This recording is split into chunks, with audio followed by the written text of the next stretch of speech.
at matalasin sa ulo ng ganda. Learning is fun for everyone dito.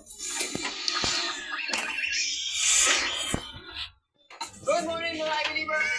Sa isang question of the day. Ang ating QOTD ay mula kay Prince Sean Royce Mulabay, 10 years old pa mula sa Barangay Ayaw, Castillo, Lucena City. Ito po.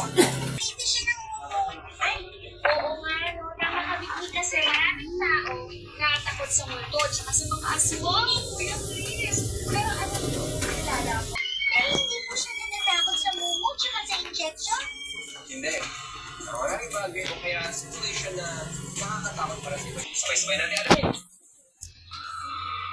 Lahat tayo ay nakaramdam ng takot. Mabigat ang dugo. Bibilis ang paghinga, minikas ang katawan.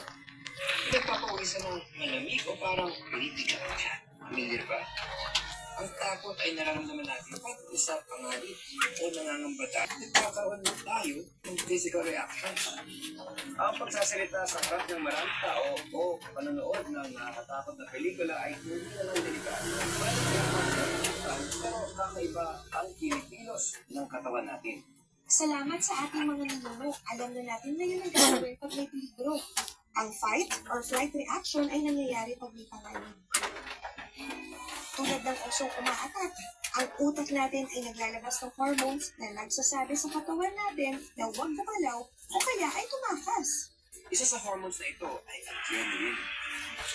Ang pagbilis ng tibok ng puso at paghinga ay nagpapat. Na nararamdaman natin ay hindi dahil nasa panganib tayo. Mas madalas, ito ay takot na magsalita sa harap ng madaming tao, sumakay ng aeroplano o sa horror movies.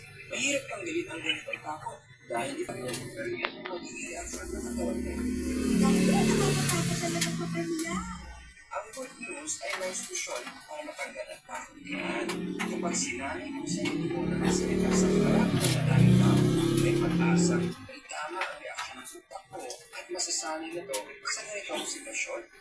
Ikaw ba ay isang taong mahilig sa mga horror movies at haunted house? O sa tingin mo, yun ang mga tao na hindi matakot?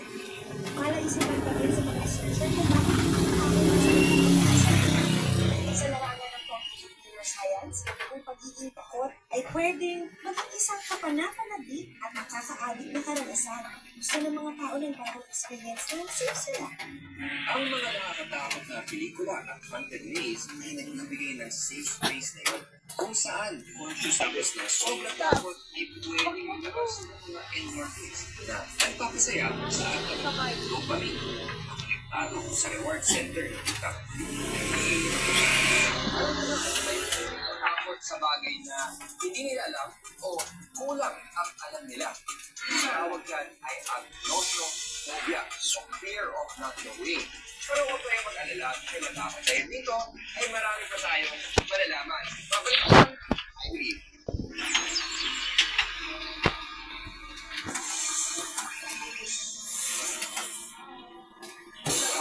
Palakas ang kapangyarihan. Naguguna sa TV, millions of views online. At sa buong ng tao, naging totoo ang kwalita. Kasama namin kayo sa bawat laban. Ito na ang inyong kapag-isip. Sa bawat tagumpay. Sandra ang tawag ko sa akin. Info, Messi. This Sunday, may all-out sa Kutan ang tanungan kung saan magandang kasama Divas on the Twinga. Bibira ang mga OG Juniors. Tapos Sunday.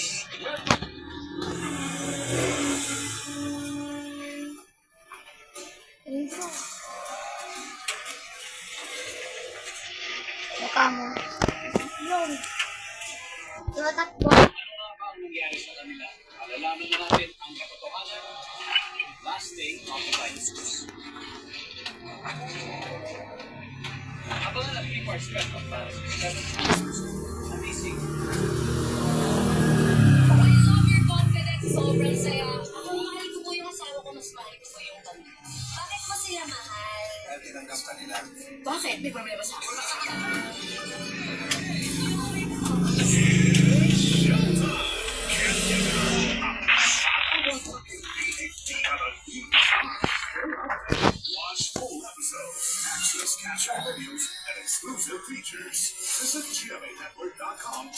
Akusada Now. Sulit-sulit, 99 pesos lang. Lapit na ako. Para Lock makapag- lang.